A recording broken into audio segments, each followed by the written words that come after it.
In which ways do you think we were designed to stand out or blend in?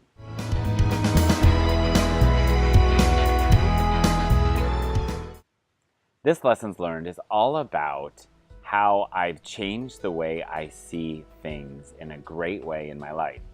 I've posted before about being bullied, and I've posted before about Mom showing me how to do laundry years ago in the 60s, taking me to our laundry room in Pennsylvania and showing me this setting is normal, and normal is a setting on the washing machine, and it's not for you or your career or your life, when I was crying about how different I was, and I just wanted to blend in and be the same and sort of disappear. Fast forward to years later, and I now mentor and consult companies in how to not blend in but stand out. I have found that I'm really sure in my industry of fitness, even in the field of pre-choreographed education or instruction or demonstration, if you will, whatever you want to call it, the secret to getting ahead from everyone else who's teaching the same track with the same music and the same cues and the same fitness in a box is not to be just consistent and blend in, but to bring something unique to this planet. I think it's either what we do or what we say or how we look that creates that little edge. And I look at the minimal amount of followers I have versus people who are very highly followed on social networks, and they always begin with a snap, or they have a certain consistent flower in their hair, or they have something crazy that they say, or a special look like nails that have never been cut and are long and curly. The key to being looked at, to being followed, to being able to say I have fans, and to be able to say I have faithfuls, is to blend only at the right times, but mostly to stand out. I don't believe people come to mentor with me in Puerto Rico at Fit Camp and then, after time, energy, effort, and money, and all the work that's required thereafter, want to go home and say, I really hope to blend in now. Says no one ever.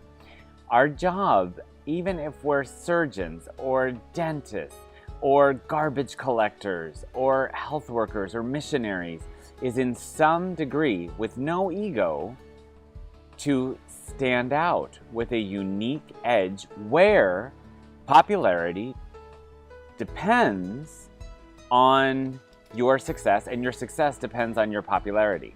Now, it's hard with the litany of humility that I posted about to remove yourself from ego and say, I still don't want to blend in. But in our industry, at least in fitness, health, and wellness and education, you can't blend in just by being the same as everyone else unless you are, and there's a place for, an assembly line Lucy, like I Love Lucy, assembly line worker putting chocolates on the conveyor belt that go by and tasting some and putting some that go by because you're unionized and you have to get paid for doing the minimum amount, and it's not a service industry where you have to get ahead by providing extra service. I work in service industry, spa, hotel, wellness, hospitality.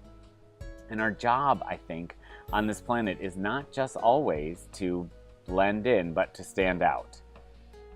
Sometimes it's great not to make waves. Sometimes it's great to have dark black socks, because if people are going to see your socks and it's an all black event and hot pink is not the time to stand out.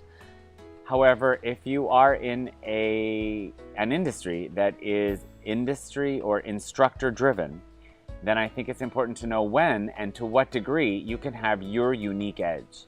A squat's going to be a squat, a march is going to be a march, and a chest stretch is going to be a chest stretch. And at the end of the day, we're never going to reinvent the what we're teaching. Cardio, strength, flexibility, balance, neuroplasticity, now that we add brain and neurogenesis components. I just think that how we do what we do will tell the tale if we blend in or stand out, and then comes all the fear. But Lawrence, what would I... And one of my favorite things to say when I work with people on an individual basis is, what would you do if you knew that you could not fail and that they would love it?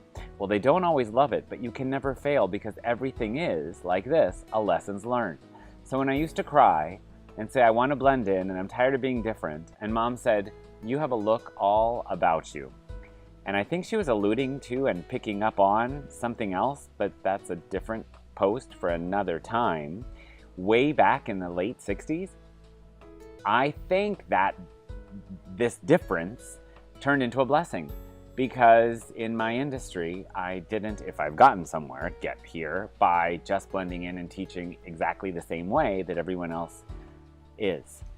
So with love in my heart and a firm commitment to spread wellness without walls, I'm Lawrence, expressing my gratitude to you for allowing me to share my lessons learned thus far with you.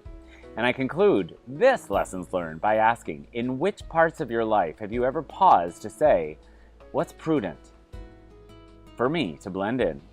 And in which ways can I bring VAS or value-added service and enhance my USP, unique selling points in my industry by standing out?